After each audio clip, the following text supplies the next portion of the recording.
Wendy Report with Wendy Mesley. Hello! In the news tonight, the Toronto Maple Leafs have new ownership, the Ontario Teachers' Pension Fund. The changes have already been felt. Effective immediately, anyone who takes a cross-checking penalty will have to write "I will not cross-check" 50 times. Players will no longer be allowed to chew gum or spit during the game, and intermission will now be known as recess. White House spokesman Ari Fleischer said Saddam Hussein is not fully cooperating, otherwise he'd be dead by now. A British dossier on Iraq has been plagiarized from a report by a California student. UN inspectors became suspicious when they noticed the title of the report. Weapons of mass destruction are totally gnarly, dude. Federal Revenue Minister Eleanor Kaplan has ordered protective vests, pepper spray, and nightsticks for our border guards. Unfortunately, the equipment has been delayed as it is being held up at Canada Customs. Multi-billionaire real estate mogul Donald Trump is going to build a major tower in downtown Toronto. It'll be the first high-rise with a fully coiffed head of hair. The virus that hit Ontario in December has been officially named Norwalk 007. Upon contracting the virus, sufferers experience 4 days of vomiting and diarrhea that leaves them shaken, not stirred. Bad news for romantics this year. Valentine's Day has just been cancelled. Turns out Cupid forgot to have his bow and arrow registered. And now a word about Michael Jackson. Creepy.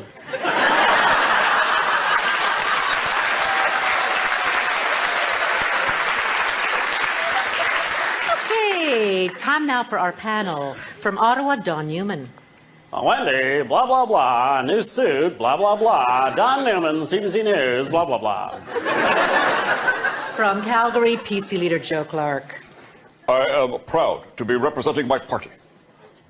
I'm still leader, right? And from Los Angeles, in honor of Valentine's Day, Mr. Barry White. Right on. Right on. Okay. The Iraq situation. Don Newman? Wendy, worldwide protests show the U.S. government does not have the support of people from other countries. In Australia alone, 750 women took off their clothes to protest. Their message was clear: no to Bush. There's another line there somewhere, but I'm not going to touch it. Joe Clark? Sir, Wendy, I'm against a war in Iraq. Because you oppose the senseless fighting and the needless human suffering. Because it drives up gas prices. Cost almost $40 to fill up my Hyundai. Barry White? I heard people say there should be a war. But baby, oh no. We gotta love. Gotta give love. Gotta take love. Sometimes even pay for love. Though I never had to. 'Cause baby, let me make you my first lady in the Barry White House of Love. Okay. The U.S. is on orange security alert. Don Newman? Wendy, orange doesn't make it for me. Green or red, I get, but who's going to take seriously a security level named after a fruit? Joe Clark? Wendy, I like apples.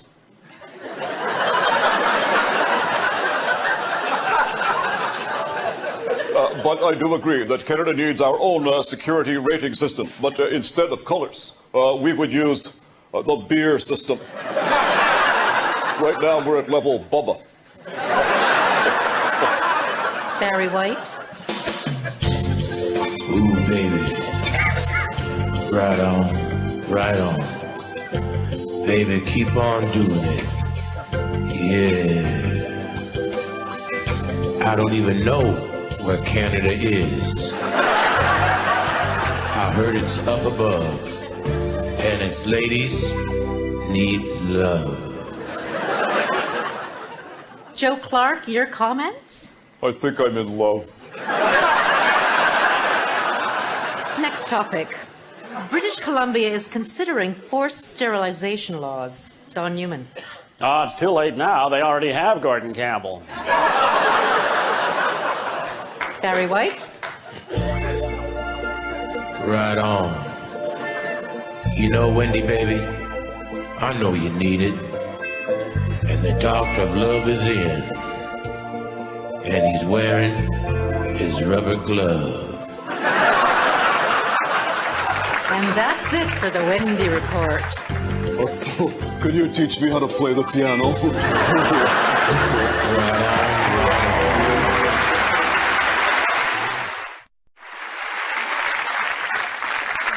This meeting of the House of Commons Finance Committee to determine if bank mergers are in the public interest is now in session. Today we are hearing from the public. First speaker, please come forward.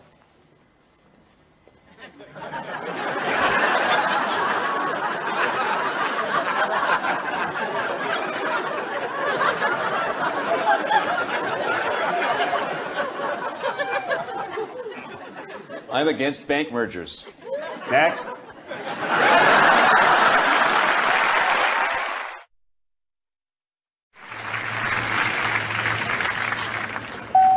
Good afternoon, passengers. This is Captain Ward speaking. Thank you for flying Air Canada. Like you have a choice. At this time, I'm asking you to direct your attention to our flight attendant for the following demonstration. Now, normally this would be a video presentation, but our in-flight monitors have all been repossessed.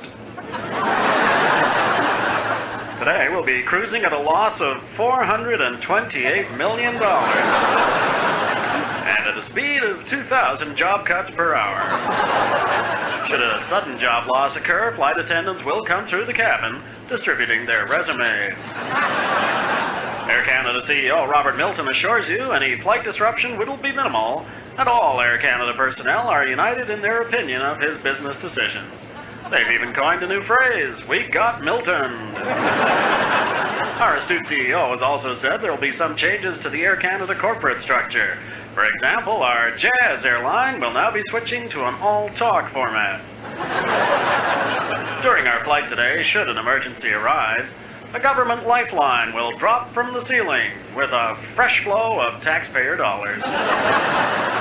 We invite you to read the safety instruction card in the seatback pouch, and afterwards, since we can't afford food anymore, feel free to eat it. If at any time there should be a problem, we ask you to leave the airplane by the marked exits and proceed in an orderly fashion to the nearest Via Rail station. And finally, since most flights of Air Canada are going to be turbulent, our union has conveniently provided air sickness bags. After use, simply seal the bag and mail it to Robert Milton, care of Air Canada Headquarters, Montreal, Quebec.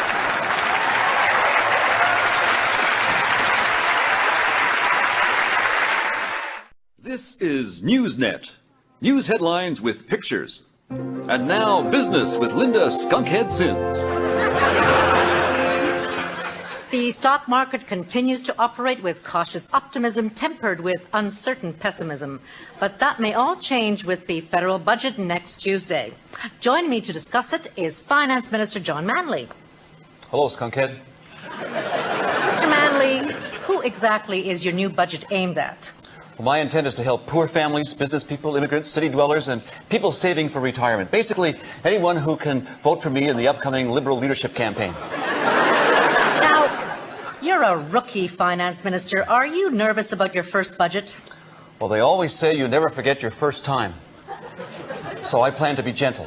I want it to last as long as possible. So I'll start by caressing some of the minor areas before moving on to my impassioned words that build and build to a climactic peak, exploding with a spontaneous response in the House and a mutual satisfaction of budgetary ecstasy.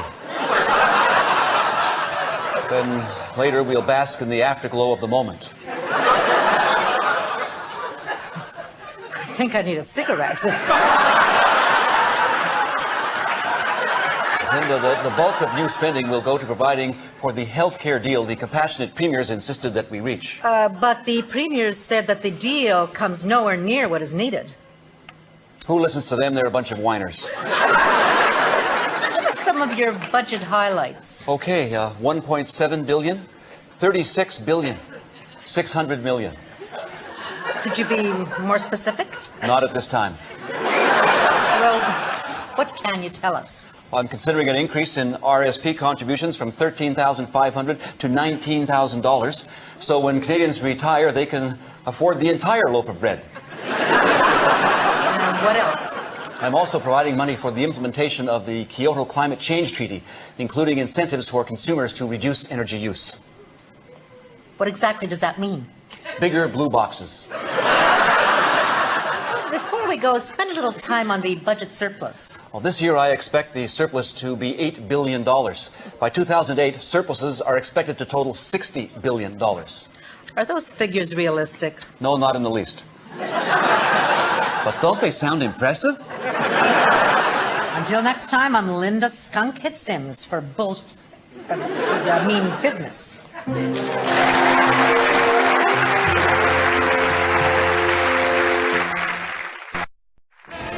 Put TV's favorite dad from the 80s, Bill Cosby, with today's favorite TV dad, Ozzy Osbourne, and you get the Cosbournes.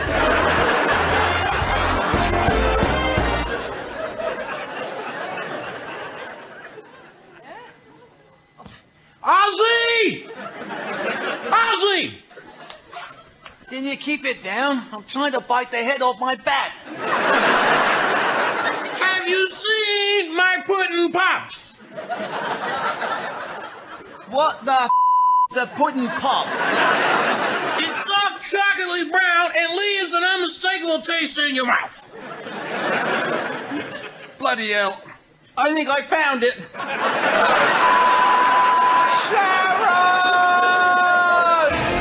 The Cosbournes, a family so dysfunctional they make this family look normal. Cos, you used to be relevant. I need your advice about my kids. They party all night, sleep all day, and they constantly swear. I don't know where they get it. What you have to do, Ozzy, stop with the potty mouth. The kids will hear you say the cuckoo and the poo-poo, the caca, the baka, the ditty, the tata. What the are you talking about? Why would I bother? You haven't had a success in 20 years. Ozzy, it's all here in my new book. Bill Cosby's TV dads say the darndest things. I thought I was stuck in the 80s. Relax, Ozzy. I'm going to have one of my famous heart-to-heart talks with your precious little bundles of joy. Well, they're outside playing. I know they're good kids. You just have to stop and listen to them sometimes. What the? They're chopping down my... Hey, you kids, get the out of my jewel tree! You little... The Cosbournes, ebony plus ivory equals non-stop insanity. Only on the Comedy Network because we'll air anything.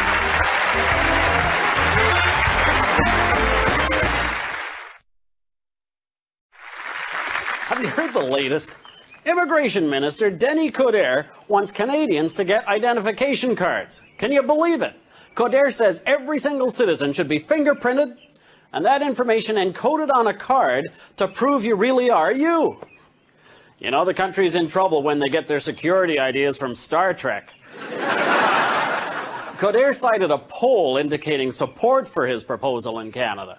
What did they do? Poll delusional, power-mad immigration ministers? We already have a system in place that fingerprints individuals and assigns them an identity number. It's called prison. Our freedom-loving minister says Canadians should submit to this process willingly because sooner or later the states will force us to do it when we go south of the border.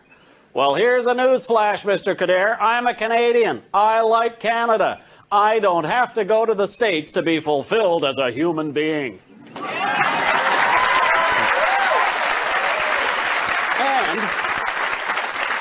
How hard do you think it'd be to obtain fake security cards using a false name and address, but with your real fingerprint or eye scan? Oh, about as hard as a politician named Coderre running for federal office on the principles of freedom, democracy, and representing individuals' rights. Besides, we already have a document to prove who we are. It's called a Canadian passport. Very popular with Al-Qaeda and Israeli secret agents. Bottom line, if you want the freedom to go anywhere and do anything you want, then there's only one identity card you really need. Don't leave your country without it.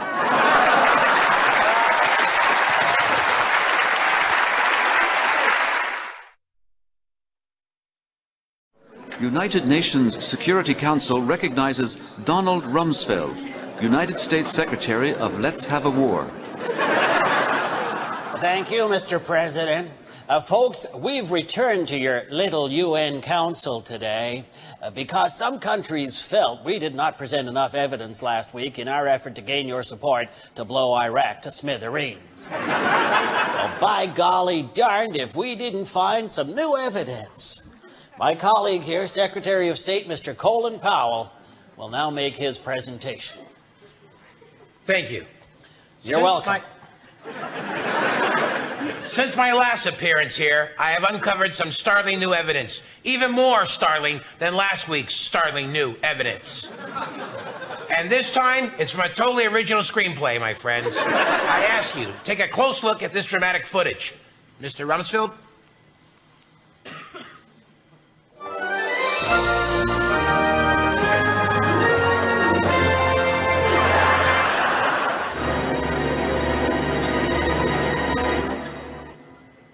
Wow. There you have it. Clear evidence Saddam obviously has a nuclear missile concealed in his cigar.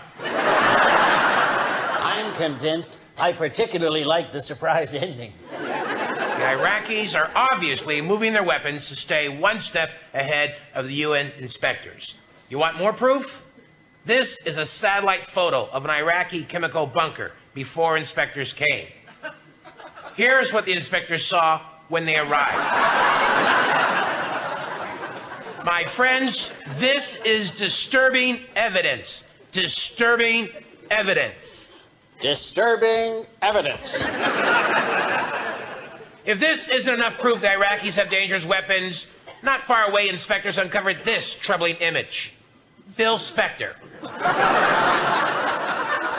At this time, I am obligated to mention all evidence presented today is courtesy of Photoshop. When you need fine, precise graphics, trust Photoshop. Pictures so real, they'll fool you too. My friends, Saddam Hussein is an advocate of terrorism. An advocate of terrorism. An advocate of... At this time, I would like to play an audio tape of a conversation our surveillance satellites intercepted between, let's say, an Iraqi general and a colonel.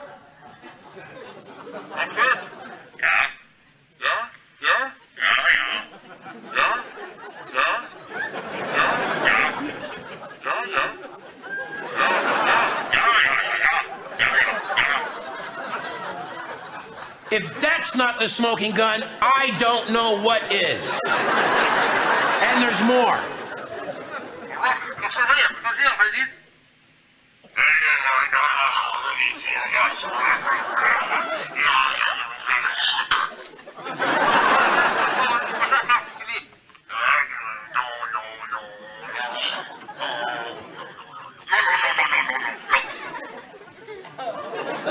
See that? Explode. Proof the Iraqis obviously do have weapons of mass destruction. My friends, the game is over. Let the war begin. Thank you. I hope you've enjoyed our presentation. Available soon on DVD.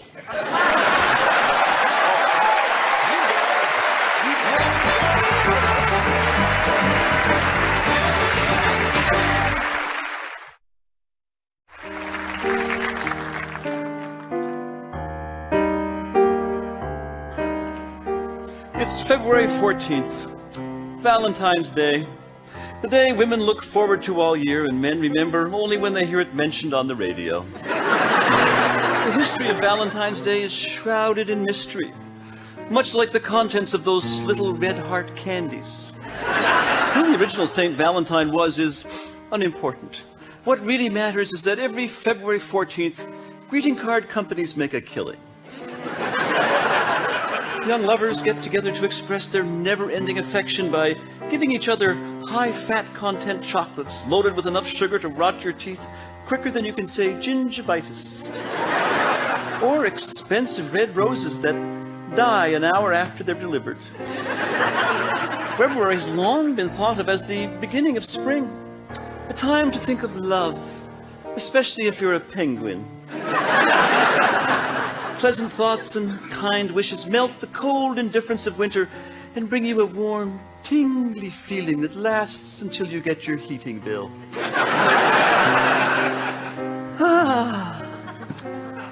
Valentine's Day. The best holiday we have between groundhogs and St. Patrick's Day. And guys, you've got half an hour until the flower shops close.